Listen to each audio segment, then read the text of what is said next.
So you're ready to eat some monster flesh. Took you long enough. Just eat it. If you don't keep your strength up, then you won't make it.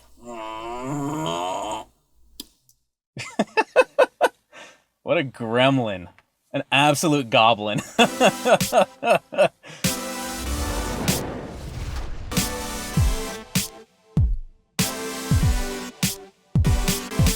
As soon as I saw Hell's Paradise sort of being advertised and being talked about, I knew I wanted to work on it. Hell's Paradise is a show where folks are after this sort of elixir of eternal life.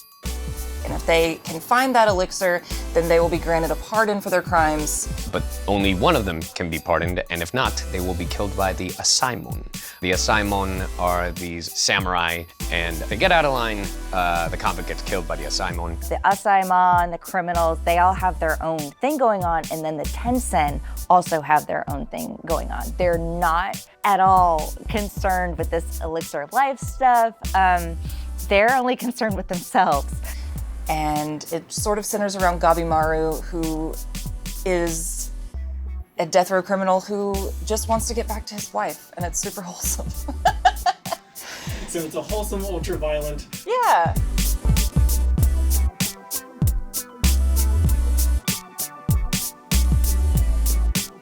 It's, well, more violent than wholesome, but it has its moment.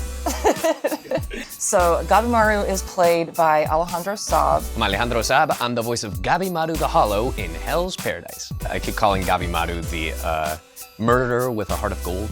He doesn't realize that he's allowed to feel the things he feels because he's been raised by a clan of ninjas to essentially feel nothing and kill everything, hence the name Gabimaru the Hollow. He was this hollow shell of a person, and his wife has sort of taught him that he's more than that he has a heart and a soul, and he wants to be back with her more than anything. And because of that, it gives him a newfound strength. You said you wanted to see ninjutsu?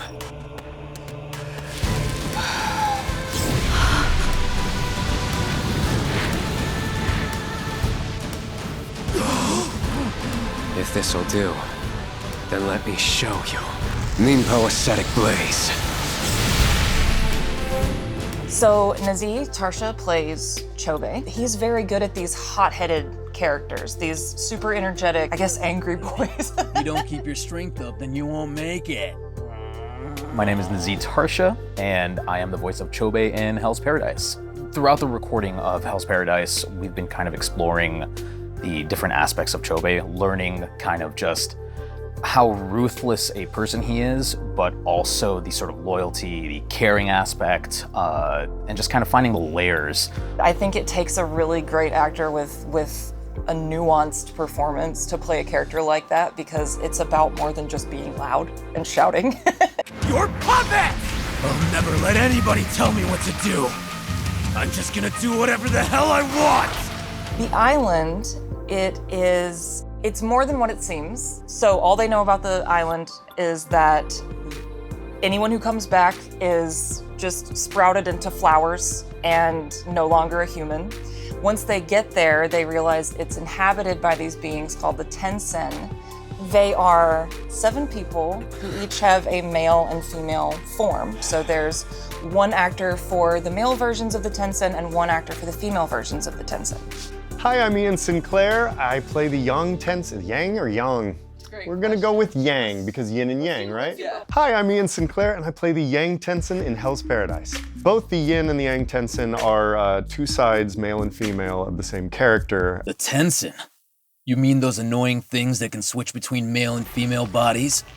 It has been, a challenge to make sure that we give each one of them their own voice and their own specificity, which Michelle has been incredible at. My name is Michelle Rojas, and I play the Yin Tensen in Hell's Paradise. I technically play 6 different people that are all very, very different.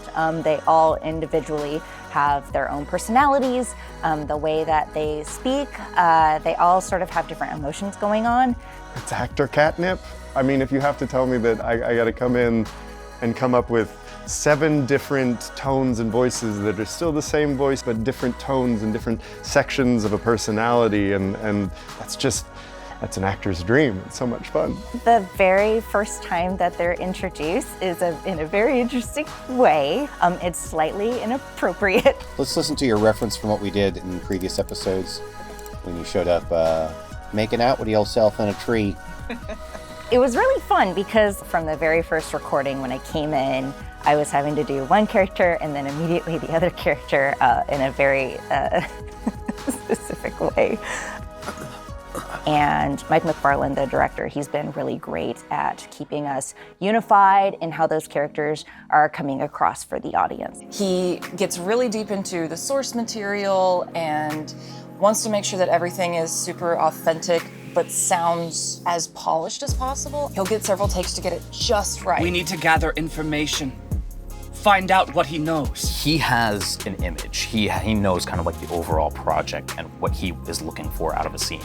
So there are some times where you may have like 9, 10, 11 takes on a single line, getting really in your head about things and whatnot. It's kind of like oh man, I really, really hope that this is a day where I get 1 take. He cares massively about his projects, and it shows in the quality of the finished products. Sure, it was handy to have him in combat, but we don't need the guy. He is a fantastic director. He knows what he wants. He knows how to communicate with the actor and get exactly what he wants. He also provides an environment that is fun to be in while you're still doing some heavy stuff. So it's a pleasure the entire time. I think the biggest thing is being so collaborative with Mike. Once we finish, it's like, you want to go back and watch the whole thing and see if we want to change anything. So it really is like one of those things where it's like, we're both happy with like what the performance I'm giving and the performance he's getting from me. He's very, very articulate. He knows exactly what he's doing. One of the best directors there is. So yeah, I love working with him. Listen, can you just leave? I battled a few of you already. Whenever we find a human, we're supposed to capture you. And today, Cool. Good first crack at everything. Let's try it again. Let's project ever so slightly on this one so that we have a little bit more of a, why is everything on my watch? Could you just leave? Like, I don't want to have to do all the work. Here we go for 48, 49, and 51. Listen, can you just leave? I battled a few of you already. Whenever we find a human, we're supposed to capture you. And today, Cool. Hit the tone, hit all the good stuff. When I found out that Hell's Paradise was coming and that it was from MAPPA, I was super excited because MAPPA is known for these just super detailed, super elegant animations, especially for high action shows like this. I couldn't think of, a more perfect fit for this show and the studio.